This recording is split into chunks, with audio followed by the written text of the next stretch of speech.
Buenas noches, compañeros, compañeras.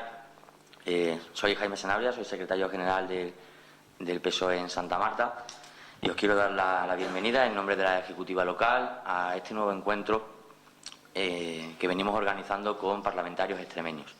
Tengo que decir que es una iniciativa que surgió de la Asamblea Local del PSOE, como hace 5 meses aproximadamente, en la que los diputados socialistas pues han mostrado su voluntad de venir aquí, de traer la Asamblea de Extremadura al ciudadano, al vecino de Santa Marta, y llegado este momento pues hay que decir que este es un formato que puede estar abierto y que debe estar abierto a la participación de cualquier grupo político. Así es que desde la responsabilidad que nos ocupa, pues podemos hacerlo y ofrecemos el espacio tanto al Partido Popular como a Izquierda Unida para que sus diputados pues vengan a Santa Marta y nos acerquen su visión. ¿Por qué? Porque entendemos que la política es una forma real, y lo estamos viviendo en estos días, de intervenir, modificar, paliar, ayudar la vida de las personas. Así es que, dicho esto, pues en este tipo de encuentros lo que vamos a tratar de hacer es tratar un tema concreto, que esté en el ambiente, que esté en el aire, que esté en el día a día. Intentar, evidentemente, que las personas que vengan, los ponentes, pues nos den una proyección, una visión, su visión personal de los asuntos, y cada uno extraiga conclusiones. Es decir, vamos a intentar que esto no sea un acto de partido, sino un acto de la política. Y como propiamente es la política, pues le demos paso a la libertad de expresión y a la libertad de ideas, ¿no? Ese es el objetivo. Tengo que decir que la charla de hoy pues la vamos a focalizar en algo que nos ocupa a todos los ciudadanos, y es la reforma laboral que el gobierno del presidente Rajoy pues ha aprobado y está en vigor. Es decir, hoy es una realidad. Las estimaciones son muy duras, son muy críticas según la perspectiva de los socialistas, y por eso Antonio pues va a centrar su exposición en ella. Igualmente va a intentar darnos esbozos sobre la doctrina del shock. Eso lo va a explicar muy bien él, mejor que yo, pero viene a decir, en resumen, cómo los gobiernos liberales crean de alguna forma confusión, o al menos eso parece, y en esa confusión que la población percibe, pues se introducen una serie de modificaciones en las legislaciones que afectan nuestra vida diariamente, que evidentemente nos perjudican a los que yo considero más desfavorecidos.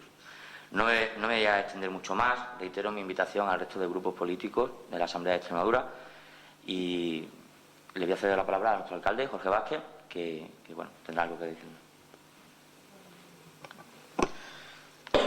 Bien, gracias, Jaime.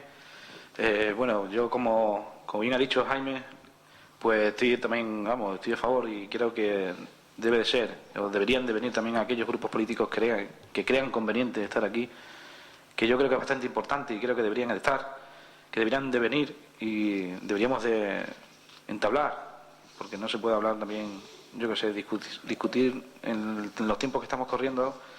Creo que no es lo más idóneo y no es lo mejor para todos, ¿no? Yo creo que deberíamos ver las perspectivas de cada uno, las inclinaciones de cada uno, que siempre las veremos y siempre las tendremos cada uno en nuestra cabeza y nuestra manera de ser, y defender en aquello lo que queremos, que es lo que estamos haciendo nosotros actualmente aquí ahora mismo en esta sala.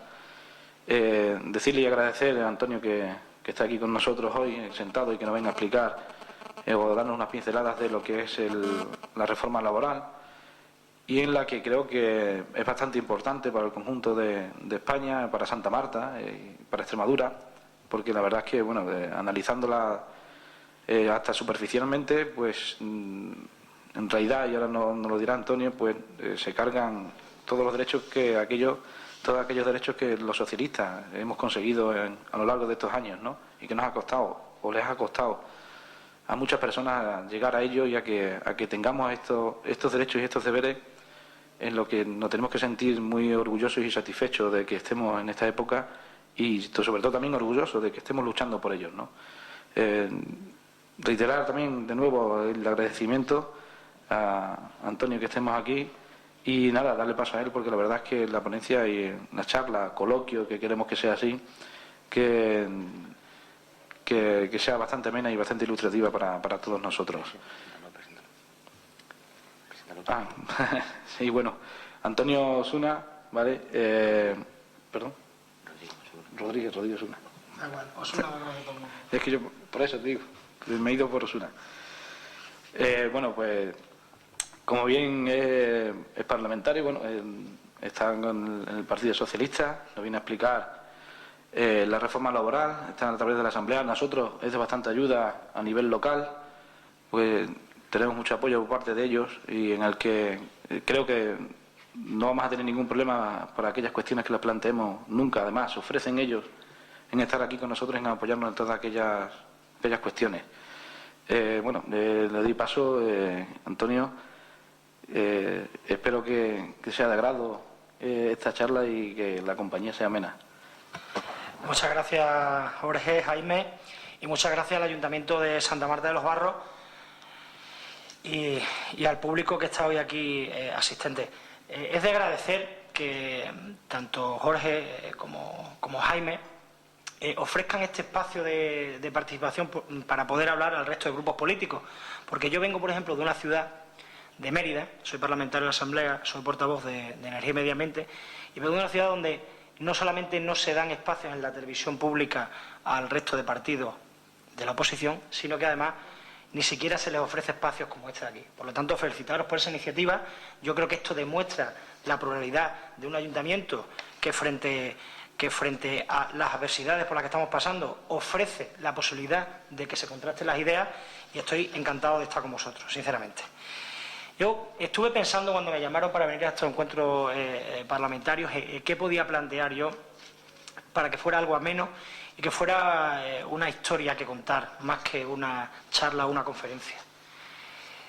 Aprovechando que la reforma laboral está recién aprobada y aprovechando que hay una convocatoria de huelga general el 21 de marzo, creí conveniente explicar los motivos de por qué se llega a esta situación y cómo la historia nos ha puesto en este sitio.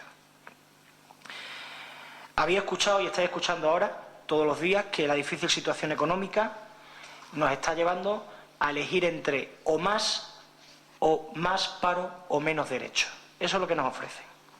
La derecha liberal dice, la situación es muy difícil, esto no se puede arreglar y tenéis que elegir entre o seguir en el paro o que os quiten vuestros derechos que habéis adquirido después de tantos años de lucha. Y esto que ahora nos plantean no es nuevo. Y yo quiero que nos retrotraigamos, que volvamos atrás en el tiempo y que hagamos un análisis con perspectiva histórica de dónde viene esto.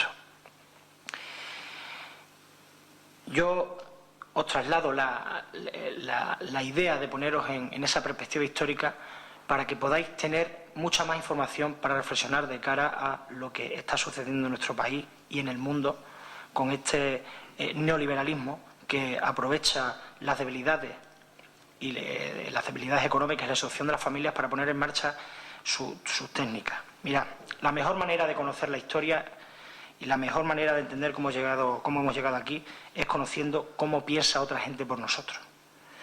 Esta historia, que yo quiero contarla como una novela o como una película, es una historia real. Esta historia comienza el 1 de junio de 1951. El Ejército de Estados Unidos y la Central de Inteligencia Americana, la CIA, empiezan a descubrir que en los interrogatorios a los presos que cogían en los diferentes conflictos bélicos, los presos no respondían a los castigos físicos. Es decir, no daba resultado coger a un prisionero y solamente con agresiones físicas hacerle lo que comúnmente se llama cantara, ¿no? O sea, que al final diera la información que pedían. El ejército estadounidense y la CIA pusieron entonces un programa en marcha, pusieron un programa que financiaron unos estudios universitarios sobre lo que llamaron el aislamiento sensorial. ¿En qué consistía esto? La CIA descubrió que como el dolor físico, como he dicho, no era una herramienta eficiente, encargaron a un doctor, al doctor Irwin Cameron, le encargaron experimentos de psiquiatría encaminados a inducir y eliminar pensamientos de los individuos. No sé si habéis visto en esas películas a la gente a la que le dan los electroshocks, a aquella gente que intentan borrarle la memoria. Esto que parece ciencia ficción en las películas en las que intentan que a alguien borrarle lo que pensaba del pasado, inducirle a reproducirle con una nueva concepción de su vida y de la historia, eso no es ciencia ficción, eso pasó ya y eso sigue pasando hoy. La CIA descubrió a través de esos estudios y a través de este doctor Edward Cameron que se podía inducir el pensamiento de la gente, que se podía cambiar lo que la gente pensaba. Utilizaban para ello, en esos experimentos que hicieron con este doctor, en un centro penitenciario, utilizaban shock eléctrico, inducían imágenes, los encerraban a los pacientes con los que experimentaban durante 20 días aislados en una sala oscura, los desorientaban, empezaron a utilizar unas técnicas de desorientación sensorial. Intentaban por todos los medios que no tuvieran percepción del tiempo, del espacio, que perdieran el concepto de la memoria y que tuvieran lo más importante, miedo. Dicen los médicos que el shock suele venir a cualquier persona cuando recibe una mala noticia familiar, alguna muerte de algún familiar, cuando sufre una noticia impactante, entra en estado de shock mucha gente que no controla sus sentimientos, y en esa dirección iban las investigaciones. Fueron tantos que en 1963 ya el ejército americano elaboró un manual al respecto de esto, de cómo se tenía que tratar a los presos en un método que se llamó el método Kubar. Al mismo tiempo, lo que parecía que era únicamente un experimento del ejército y de la CIA para intentar poder sacar información a los presos, un partidario de dichos métodos militares, un economista, vio en esos métodos militares la posibilidad de aplicarlos a la economía. Milton Friedman, que fue Nobel de Economía, profesor de la Universidad de Chicago, desarrolló una teoría que le llamó la teoría del shock económico. Planteaba que bajo la creencia de que la gente en estado de shock podría cambiar su modelo de vida a un modelo económico en el que se aceptara el capitalismo más puro y desregularizado. Es decir, entendía que esas mismas técnicas que se utilizaban podían surtir efecto si se le inducía a la ciudadanía a un estado de shock permanente sobre sus posibilidades. En el mismo tiempo y a la misma vez que Milton Friedman desarrollaba esta teoría del shock económico, el secretario de Estado norteamericano de Economía, que luego fue de Defensa, Donald Rumsfeld, dijo una frase alabando a esta teoría de Milton Friedman, que era que las ideas tienen consecuencias. Que la gente piense y que la gente tenga ideas tenía consecuencias contra el modelo económico que se intentaba implantar en el resto del mundo. Esta teoría, que como digo surgió a finales de los 60, inicios de los 70, surgió como contraposición a un planteamiento a la salida de la crisis del 29, el famoso crash del 29. En aquella crisis, la salida de la crisis fue totalmente inversa a la que se está planteando hoy.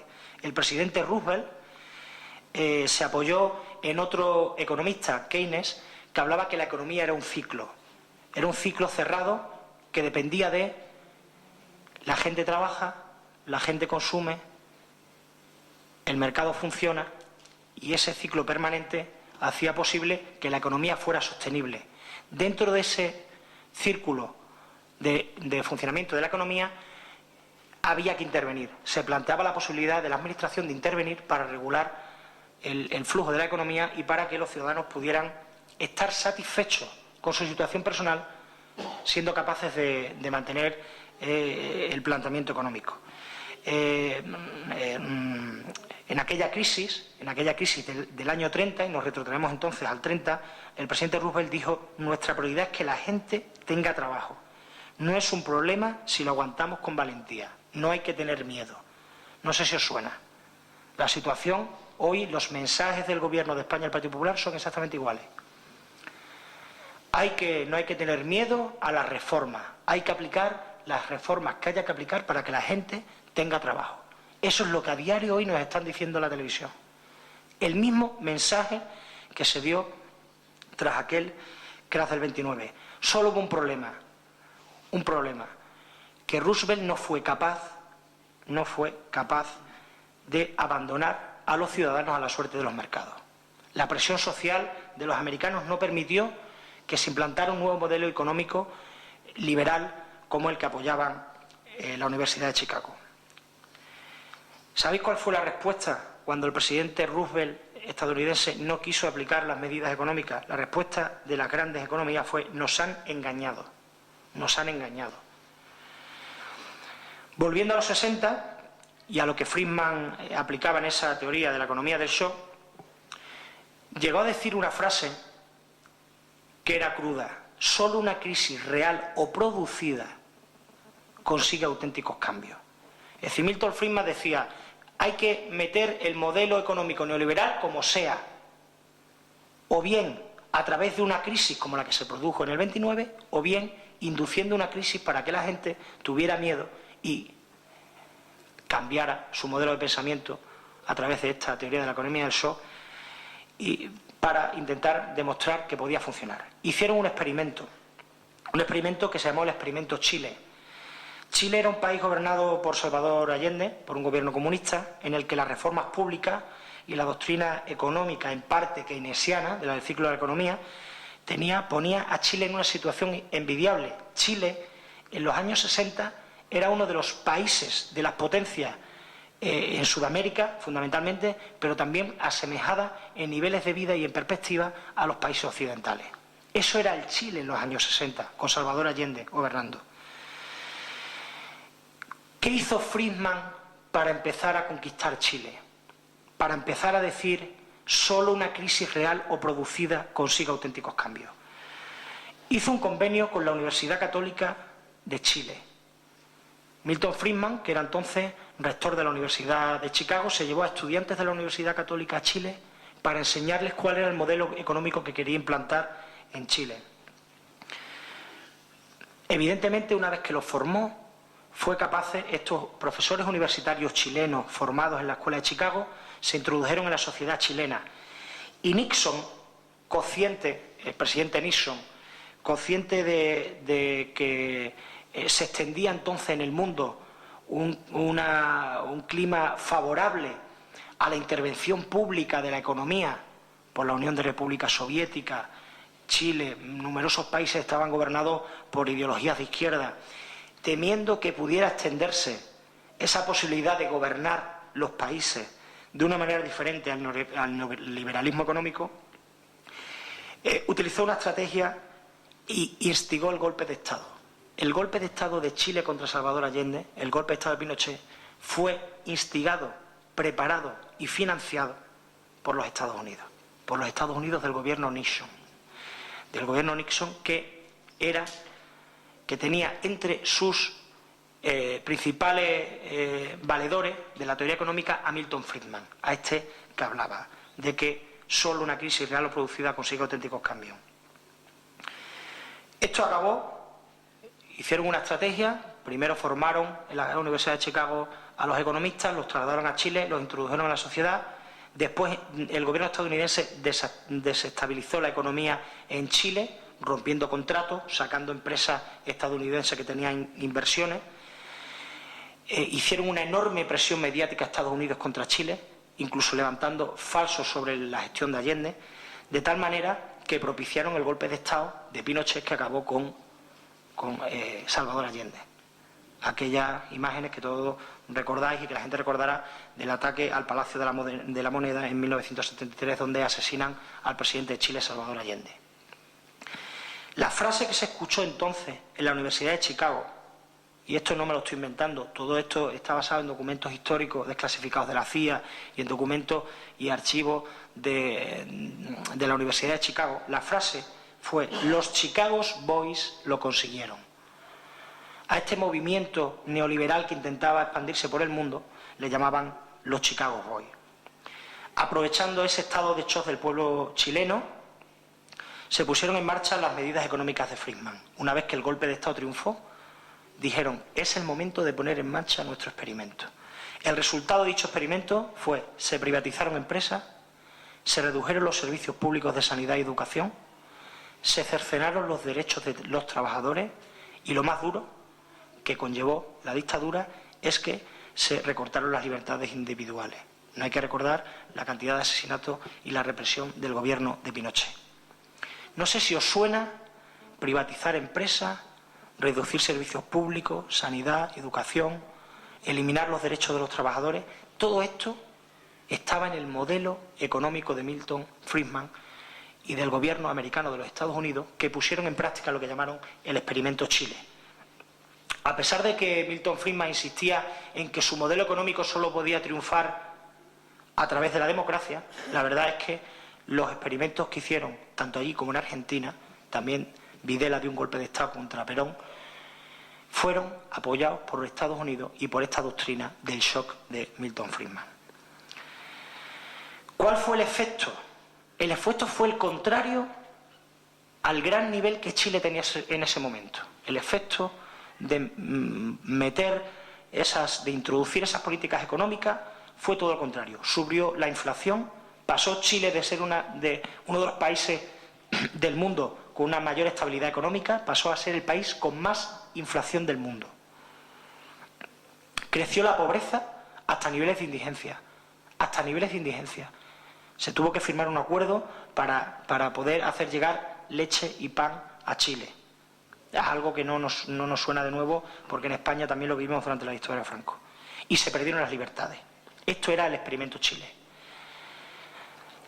Letelier, que fue ministro de Salvador Allende, dijo una frase.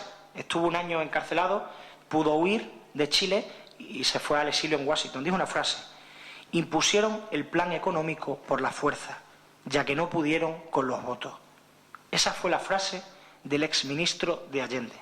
¿Sabéis qué pasó meses después de esta frase y de esta entrevista que concedió? Un atentado terrorista con coche bomba en la misma capital de Washington.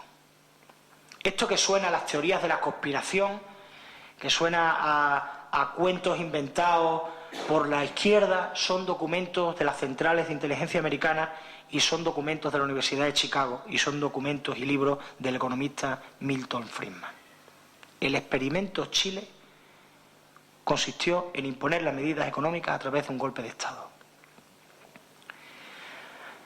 Le siguieron experimentos, como he dicho, en Argentina y toda la expansión por Sudamérica. Estados Unidos consiguió desestabilizar toda Sudamérica con esta doctrina económica, ya que situó países satélites que consiguieron acceder a los gobiernos. Al shock militar y de la CIA, a ese que nació en aquella cárcel en la que intentaban que los prisioneros pudieran dar la información, le siguió el shock económico, esa teoría para intentar que la gente cambiara su modelo de pensamiento a base de influirles en su manera de ver las cosas.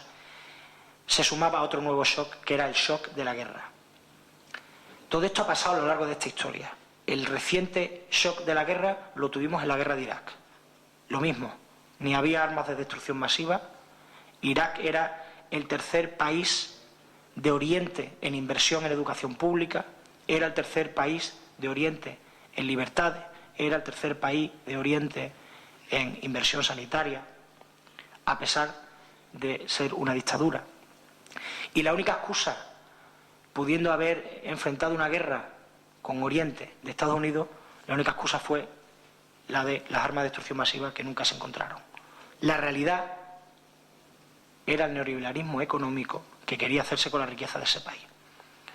Es decir, lo que empezó siendo una doctrina, un experimento de la Central de Inteligencia Americana para que lo confesaran los prisioneros, acabó siendo un experimento económico, un shock económico y un shock de la guerra. Los Chicago Boys, aquellos famosos chicos de la Universidad de Chicago, fueron capaces de introducirse en el ejército y en la guerra.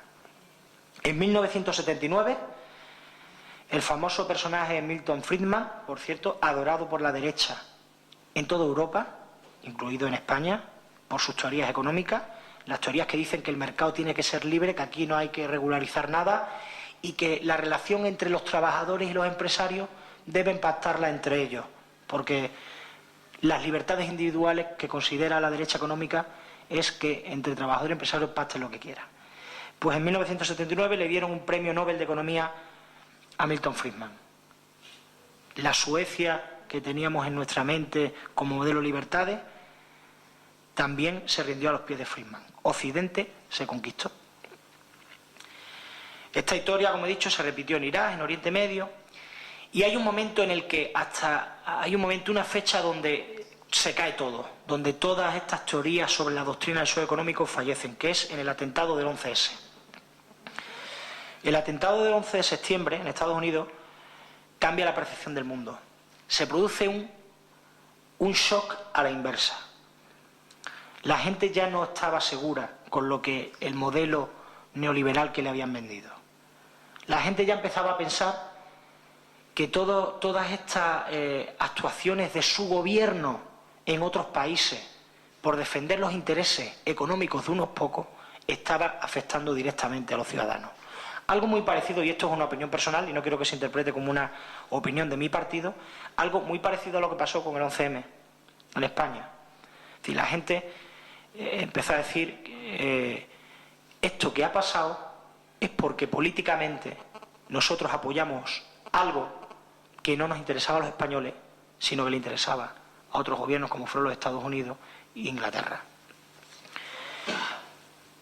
Llega el 11S y se consigue por fin que pase algo en la historia que es irrepetible, que es que un presidente que ahora intenta imponer reformas sanitarias públicas en Estados Unidos y negro gane las elecciones, que es Barack Obama. Esta pequeña introducción que yo quería hacer sobre la doctrina del shock, para empezar a dar paso a la reforma laboral, era para situarnos, para que nos situemos en que las cosas no vienen por casualidad. En que cuando nos dicen, es que si no bajamos los salarios, si no empezamos a hacer copago sanitario educativo, esto no se sostiene. No hay otro modelo, no hay otra salida. Y cuando un padre de familia tiene verdaderos problemas para darle de comer a sus hijos, se agarra a cualquier cosa. Y ahí es la relación que yo quería hacer sobre la doctrina del shock económico y la reforma laboral. Llega un momento en el que nadie ha sido capaz de dar respuesta a tus necesidades y te agarras a lo que sea. Y en ese movimiento neoliberal es donde se plantean cosas como esta reforma laboral. Mira, tenemos un problema, tiene un problema la izquierda real, que es que entramos en el debate del lenguaje. O sea, todo el mundo, todos los que estamos en esta sala estamos de acuerdo con la palabra austeridad, con la palabra despilfarro, con estas palabras tan manidas que se utilizan, no os confundáis, única y exclusivamente para justificar las reformas y las medidas que pretenden implantar. Única y exclusivamente. Por eso la recomendación que yo haría es que cada vez que salga este debate en vuestros entornos familiares o de amistades más cercanos, no hablemos de lenguaje. No entremos a las causas, hablemos de las consecuencias. Hablemos de lo que teníamos y de qué tenemos hasta ahora. Se está hablando de meterle la piqueta a las conquistas sociales. Se está hablando de una huelga que tenemos el jueves 29 de marzo. Una huelga que no es el fin. La huelga es únicamente una herramienta para decirle a estos neoliberales que no estamos de acuerdo con las medidas que llevan a cabo. Nos dijeron desde el gobierno de España en el debate de investidura: no subiremos los impuestos y no abarataremos el despido. Esto forma parte, estas palabras del discurso de investidura de Rajoy y del Partido Popular forman parte de la estrategia que se ha venido cimentando durante este tiempo. Primero, echar la culpa a la política y a los gobiernos de la situación actual, de la situación económica. Parece que nada tienen que ver los mercados. Echar la culpa a los gobiernos y más de izquierda, de que toda esta situación está provocada por una política económica de izquierda. Situar a la gente en un estado de shock de tal manera que no tenga elección donde elegir para finalmente aplicar estas políticas. Ahora es cuando va a verse la diferencia real entre lo que defendía un gobierno de izquierdas y lo que defendía un gobierno de derecha, y lo que va a defender un gobierno de derecha. Históricamente, los obreros lo único que hemos tenido para defendernos es el precio de la fuerza del trabajo. El precio de la fuerza del trabajo lo decía en estos inicios del movimiento obrero, las relaciones entre empresario y trabajador se regían única y exclusivamente por un acuerdo entre las partes. En la Revolución Industrial nacen los sindicatos gremiales. Era una manera de que los trabajadores se pusieran de acuerdo para exigir unas mismas condiciones, unas mínimas condiciones igualables respecto al trabajo. ¿Por qué? ¿Por qué son importantes estos acuerdos que hoy llamamos negociación colectiva entre trabajadores y empresarios? Pues son importantes porque puede darse una casuística. Si no hubiera leyes marcos que regularan las relaciones entre los trabajadores y los empresarios, se podría dar una casualidad que ya se está dando hoy en día. Y con esta reforma laboral lo vamos a ver. Que es que cuando un empresario quiera contratar a un trabajador y no haya una ley o una norma que le obligue a un mínimo, le diga, te ofrezco 500 euros. Por la fuerza de tu trabajo vale 500 euros. Y el trabajador diga, no, esto no me interesa.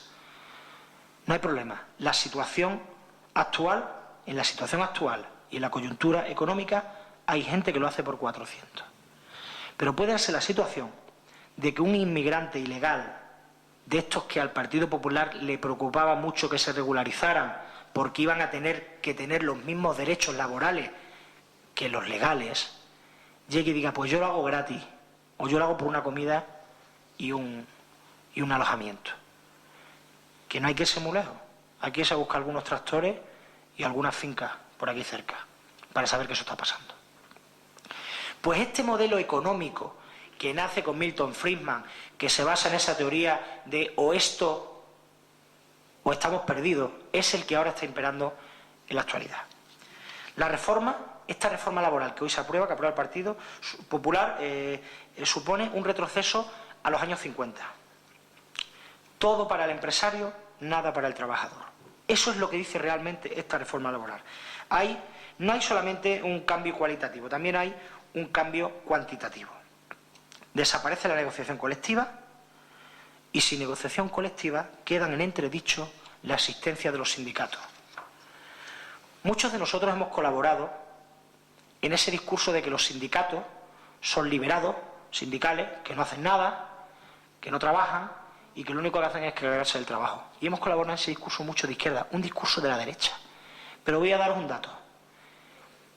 El presupuesto de la COE, el actual presupuesto de la COE, con ayudas públicas del Gobierno, es de 587 millones de euros. ¿Sabéis cuántos liberados tiene la COE en este país? 30.000 liberados.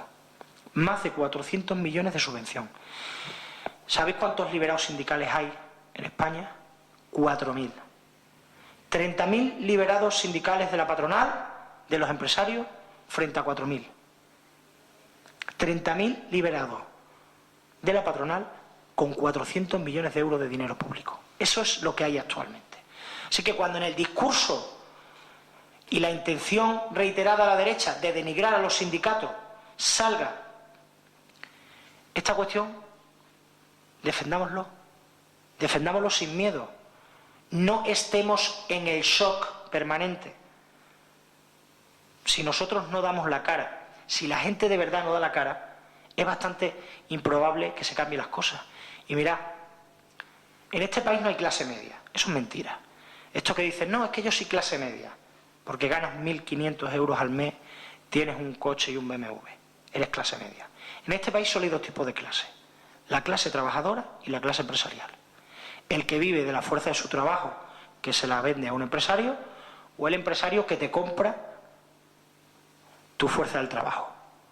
La fuerza del trabajo, si eres gerente de una gran empresa, valdrá 5.000 euros al mes, pero seguirá siendo propiedad de un empresario. Y esto es lo que nos ha llevado a esta situación de desconcierto dentro de la clase trabajadora y de ya entender cómo que lo que estábamos viviendo hasta ahora es imposible que se mantenga. Es falso. Es falso. Del año 32 al 84, casi 50 años, desde Largo Caballero a Felipe González, hasta el año 84 no se reconocieron las 40 horas laborales a la semana. Estamos hablando de que 50 años de lucha para que se reconocieran los derechos laborales. El PP quiere deslegitimar a la política. Los únicos que pierden, y lo veis ahora mismo en Valencia y en las comunidades autónomas donde hay casos flagrantes de corrupción, cada vez que se habla de corrupción, el único que pierde es la izquierda. El Partido Popular tiene clara cuál es su visión de su modelo. Deslegitimar a los políticos, deslegitimar a los sindicatos. Todos estamos aquí para forrarnos y para hacer nuestra trayectoria personal, porque detrás de ese discurso ellos saben que el suyo, el de frente a esto, nosotros buenos gestores y empresarios, que son los que generan empleo, los únicos que generan empleo, tienen ganada la batalla. Y la tienen ganada precisamente en una situación donde hay muchos padres de familia que están auténticamente desesperados. Yo tengo mis hermanos parados, a los dos. O sea, alguien, digo porque los socialistas también tenemos gente parada, vamos. Toda mi familia, quiero decir, está parada. Digo porque en este discurso tendremos que también defender nuestras posiciones.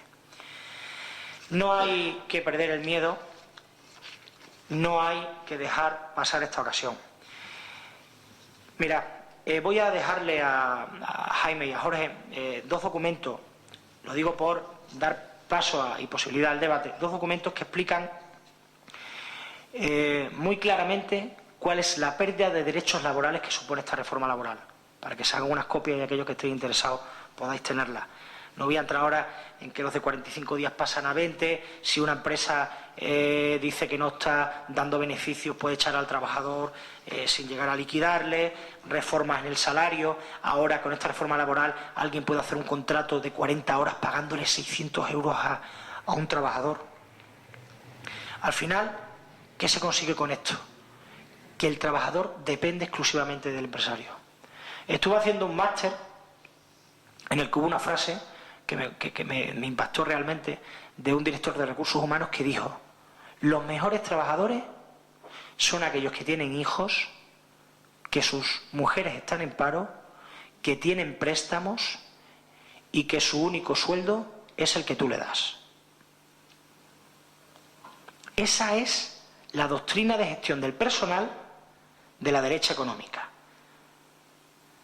Esos son los trabajadores que interesan a la derecha económica. ¿Por qué? Porque al final tu situación personal no te da libertad para elegir. Libertad para elegir. Por eso digo que yo dejaré estos documentos para que os hagáis unas copias, para no entreteneros y que podamos abrir un debate, pero quiero terminar con una pequeña reflexión. Esta situación económica está sirviendo de excusa para justificar los cambios y para eliminar los derechos adquiridos como ciudadanos. Ya no se sostiene la educación, no se sostiene la sanidad. Esta crisis económica es imparable. Si queremos seguir adelante, la única manera es perder nuestros derechos. Es mejor estar muy mal, pero estar a seguir como estamos. Esos son los mensajes de la derecha. Sanidad, educación, libertades individuales, todo se cuestiona.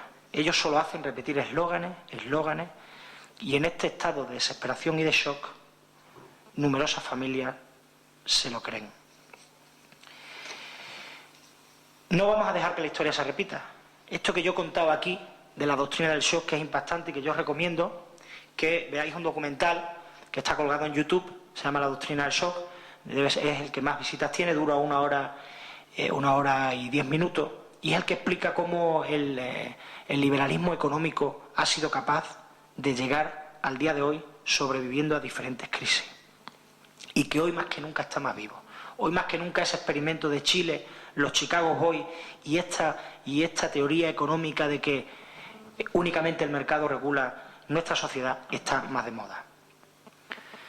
Pero solamente tienen un inconveniente este modelo económico de la derecha. Es que la teoría del shock solo funciona si no se conoce. Es decir, si la gente no sabe lo que ha pasado a lo largo de la historia y cómo han llegado estos chicos, los chicos de Chicago, a implantar un modelo económico en nuestro mundo occidental, si la gente no lo conoce, no funciona.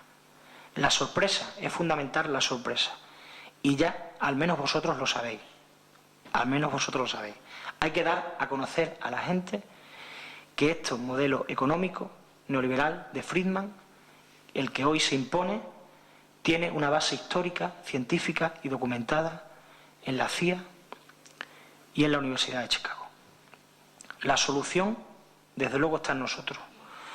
Y la única que hay a día de hoy es la que hicieron muchos países en Sudamérica hicieron las Madres de Mayo, y que las Madres de la Plaza de Mayo y otros muchos movimientos obreros en Sudamérica.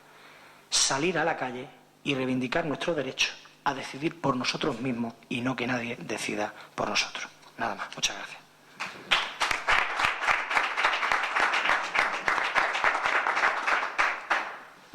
Bueno, yo creo que ha sido una exposición fantástica, muy documentada, y bueno, es el momento de abrir el paso a alguna pregunta, a alguna exposición.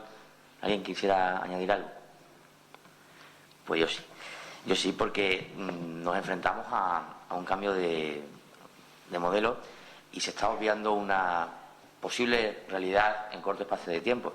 Y es que en Francia se van a celebrar elecciones con una posibilidad real de cambio de gobierno, de cambio de tendencia ideológica. En este caso es posible que el candidato socialdemócrata gane las elecciones. Hablo de una posibilidad, de una hipótesis, y hablo de que el presidente Obama pues está afrontando nuevamente la crisis con políticas de inversión, con política keynesiana, al que ha citado Antonio Rodríguez. Y bueno, en esta coyuntura, si esto pasa dentro de unos meses, vamos a tener nuevamente dos modelos, pero que esta vez sí que tocan la raíz vertebral de Europa. Europa está vertebrada por Francia y por Alemania. Eso lo tenemos que saber y es así. ¿Qué puede ocurrir si Merkel se queda sola en sus políticas neoliberales en esta coyuntura? No sé, es una reflexión, Antonio. Hombre, lo que tú dices es más que probable.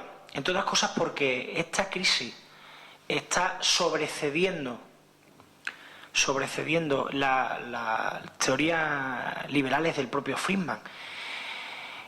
Y ya los ciudadanos aguantan el shock, pero cuando conocen la teoría del shock no pasan por ella. Y en Francia y en muchos países de Europa ya están padeciendo y ya han padecido ese recorte de libertades que vamos a empezar a padecer ahora los españoles con esta reforma laboral.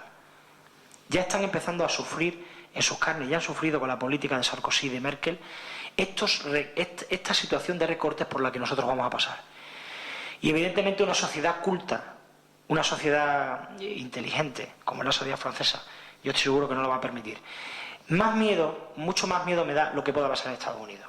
Porque como he contado la historia y esa frase de si los cambios no vienen de manera natural, hay que producirlos, puede generar, y no lo descartemos, algún conflicto bélico en algún momento del mundo.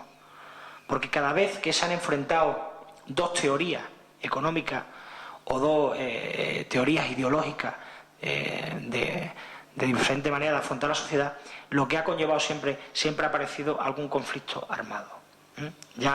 Entonces, no quiero yo ser pesimista, pero lo que sí digo es que es importante para que el modelo económico cambie y para que podamos volver otra vez a recuperar una intervención del Estado que regule las normas económicas, que Obama gane en Estados Unidos y, por supuesto, que Hollande gane en Francia. Yo creo que Hollande va a ganar en Francia y yo creo que Merkel va a perder en Alemania.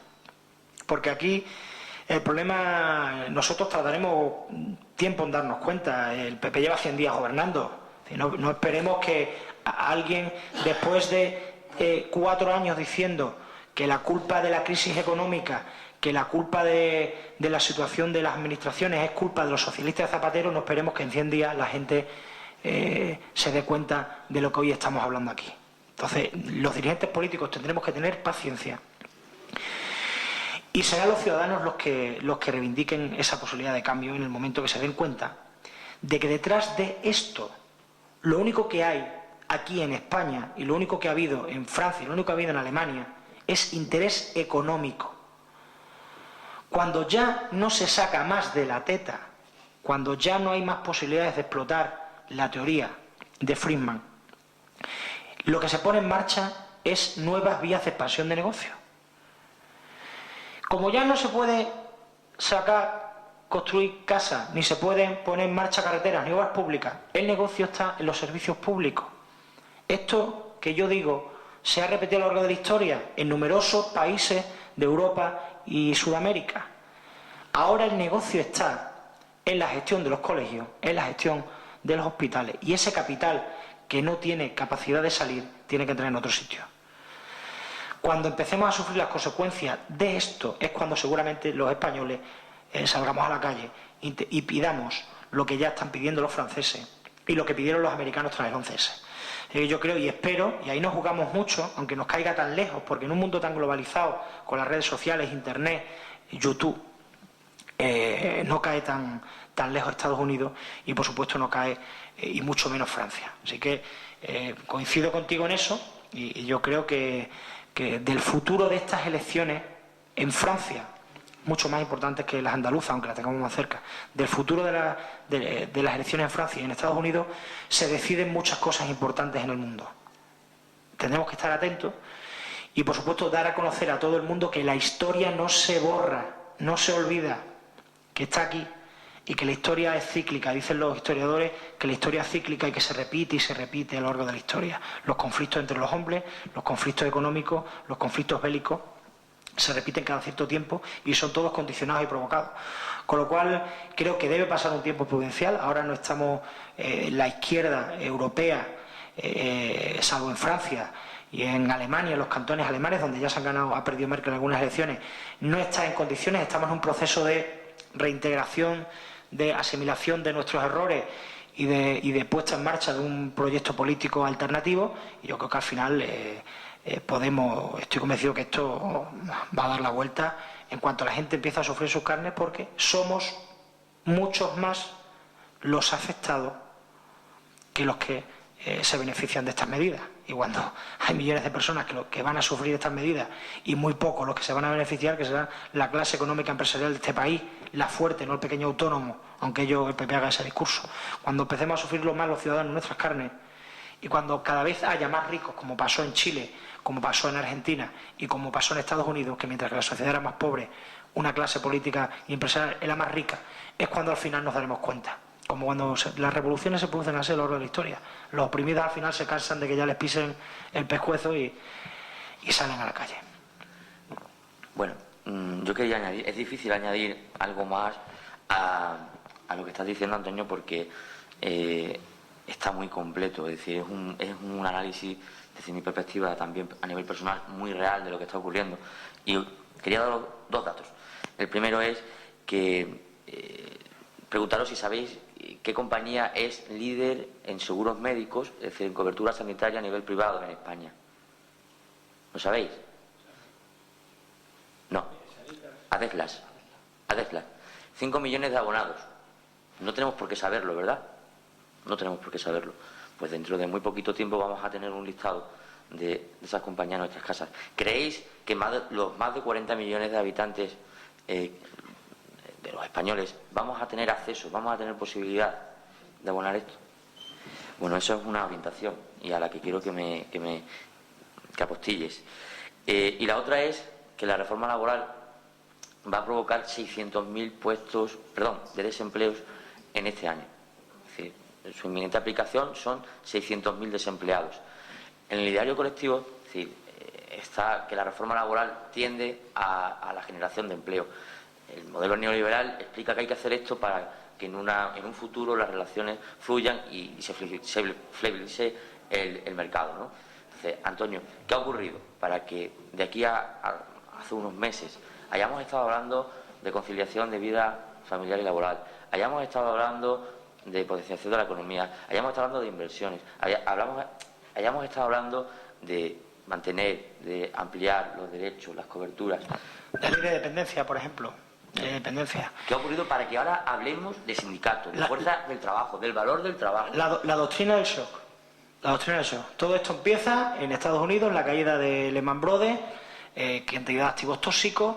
Resulta que el dinero que creían que estaba en unas cajas no existía, todo era especulativo, y eso ha llegado y se ha extendido porque inversores de todos los países occidentales y ricos del mundo se han visto afectados por esa crisis internacional producida por esos liberales de Milton Friedman, por esa gente de Lehman Brothers. Eso nos ha llegado aquí. Y decías tú que ¿por qué? Pues sencillamente porque los poderes económicos han condicionado mucho la puesta en marcha de otro tipo de iniciativas. Es decir, el empresario ha preferido guardar su capital, ha roto el ciclo de la economía por el que muchos gobiernos seguíamos funcionando. Y hacía la reflexión de lo de Adeslas, y yo te digo una cosa que es muy interesante. ¿Sabéis cómo funciona la Comunidad de Madrid? Es una bicoca. Tener dinero para montar una empresa que gestione servicios médicos ahora mismo es una bicoca. Porque lo que hace la Comunidad de Madrid es que dice, no, es que calcula cuánto es el coste medio por paciente al año. ¿Vale? La Comunidad de Madrid dice, es que el coste medio por paciente al año es de 2.000 euros por paciente, el dinero que sea. Pues ¿qué hacen? Dice, nosotros vamos a darle a la sanidad privada X números de pacientes al año. Le vamos a dar pues 600 pacientes al año, la mitad o 1.000 pacientes al año de los miles de pacientes que tenga la Comunidad de Madrid, la mitad de los pacientes se los damos. ¿Dónde está el negocio? Pues porque cada paciente no vale lo mismo. Porque una persona que tenga un tratamiento de cáncer necesita una inversión de dinero importante en su tratamiento. ¿Qué es lo que hace la Comunidad de Madrid, la señora Esperanza Aguirre? Que al joven que se rompe un brazo le manda a que le ponga las cayolas a la sanidad privada. El coste para la sanidad privada del traumatólogo es infinitamente inferior al coste de la sanidad pública de los pacientes que tienen, por ejemplo, cáncer. Ahí está el negocio. Ellos bareman X dinero por paciente al año en esa media, mientras que los pacientes con una gran carga económica, enfermos, personas mayores, gente que tiene problemas de hospitalización graves, esos van directamente a la sanidad pública. Los que derivan a la sanidad privada son aquellos que entran por la mañana y salen por la noche, sea para operaciones o para gestión de trauma. Y sin embargo, se les paga haciendo una media ponderada del coste del paciente. Con lo cual están haciéndose de oro. Se están haciendo de oro. Y ese mismo modelo se va a trasladar al educativo. Y ese es el modelo que nos quieren hacer aquí. Ver cómo lo camuflan. Suena bien. No, es que si el coste por paciente es de X dinero, de 2.000 euros al año, y nosotros le damos la mitad de los pacientes a la clínica privada, nosotros en vez de 2.000 euros le vamos a dar 1.800. Porque vamos a ahorrar 200 euros a cada paciente que derivemos a la sanidad privada. Pero es que el truco está en que ese paciente de la sanidad privada no cuesta ni 100 euros, la atención médica. Ahí está la bicoca. Seguimos la sanidad pública soportando los pacientes que tienen graves enfermedades y derivamos a la privada a aquellos que tienen una atención exclusiva. Y además, como hay que soportar esta sanidad, hay que pagar por visita al médico, como se hace en Portugal, que lo están pagando 15 euros por una visita al médico en Portugal. Es bestial. Los logros y las conquistas sociales vamos a la inversa de cómo van los Estados Unidos. El liberalismo económico está cayendo. Ahora en Estados Unidos está el debate sobre la sanidad pública, la asistencia, para que alguien no se muera en la puerta de un hospital en la calle, y lo veis en las películas, y lo que pasa en las películas es verdad, se mueren en la puerta de la calle. Si no tienes un seguro médico, si no tienes un trabajo, no tienes un seguro médico, si no tienes un seguro médico, te mueres en la calle. Y mientras que los americanos van hacia el modelo europeo de atención sanitaria, nosotros vamos hacia el modelo americano. Copago. Y empezamos haciéndolo diciendo, es que por austeridad, por la crisis económica, porque los socialistas han dejado esto hecho unos zorros, pues por esto nos toca otra que da ahora las concesiones privadas a la sanidad privada, poner un copago, intentar entre todos arrimar el hombro siendo valientes. Valiente mentira. Esa es la realidad de lo que tenemos ahora y con la que nos tenemos que enfrentar. Y solamente lo hacemos dando a conocer esto y contándole a la gente la verdad. Contándole a la gente la verdad. Os están engañando.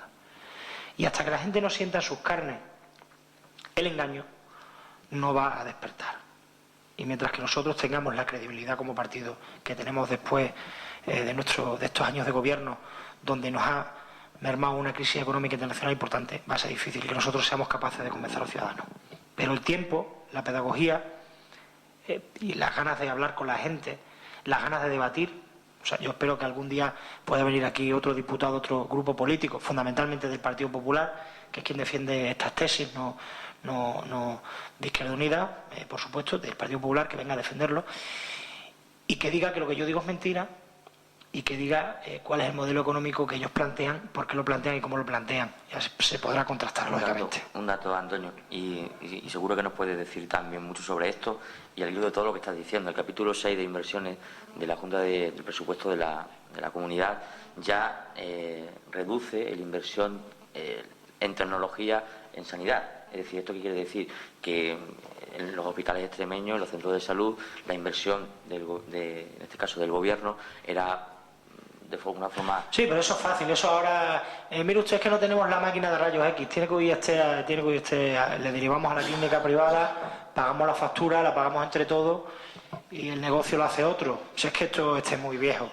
Si los países desarrollados lo que invierten es en investigación y desarrollo, en vacunas para curar las enfermedades, en maquinaria para atender a sus ciudadanos, porque una sociedad sana no necesita una sanidad potente. Y una educación potente permite un desarrollo económico y social envidiable. Y es que esto es muy viejo, es que esto... me queda mal que yo lo diga, que viene el lobo, pero es que esto como es tan antiguo, solo hay que coger las hemerotecas, irse a la biblioteca del pueblo, coger los libros y investigar un poco. O ponerse ahora en internet, poner la palabra clave que uno quiera, en este caso la doctrina del shock, y ya tiene toda la información. Archivo de la Central de Inteligencia Americana, si sabemos leer en inglés, y tiene toda la información. Y no nos pueden engañar, no pueden contar, pueden hacer eslóganes de campaña constantes para decirnos que somos unos embusteros y unos mentirosos, pero como la historia se ha repetido tantas veces, yo creo que lo que hay que hacer es salir a la calle y ponerse las pilas. Y ya con esto termino, ya sé que te estamos apurando. No, yo estoy súper encantado. Apurando en el sentido de que el mensaje lo tenemos muy claro, pero a mí me queda ahora preguntarte qué tiene que ver la doctrina del shock y la política neoliberal con la educación. Es decir, hemos hablado de becas, de muchas becas. Pues mira, otro ejemplo que no he podido poner aquí, porque es que si no hubiera la doctrina del shock da por una conferencia de 6 horas. En Milton Friedman, tras la invasión en Irak, dijo una frase. Este hombre, por cierto, ha muerto hace poco, o sea, no sé el año exactamente, pero cuando la invasión en Irak ha durado 90 y tantos años tenía, es decir, que ha durado de cojones el economista este. Con perdón, en el Milton Friedman ha durado. Cuando la invasión de Irak, ¿sabéis lo que dijo? Literalmente. Porque claro, Irak tenía un nivel de educación pública, de investigadores, de un nivel universitario, tenía gente preparada y formada, posiblemente los mejores de Oriente Medio, porque había recursos económicos a través del petróleo.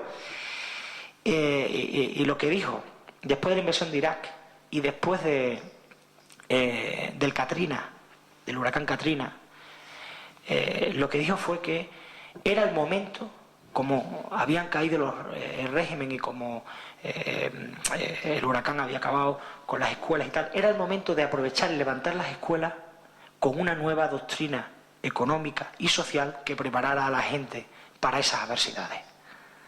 Si ellos lo tienen claro. Si el hombre no piensa o piensa como estos chicos de la Universidad de Chicago querían, es todo más fácil. Es decir, si esto es muy viejo. Ellos han tirado 4 años diciendo que la educación de la ciudadanía era limpiarle el cerebro a los chavales, y lo único que decía educación a la ciudadanía es que respetáramos la libertad del otro que estaba enfrente.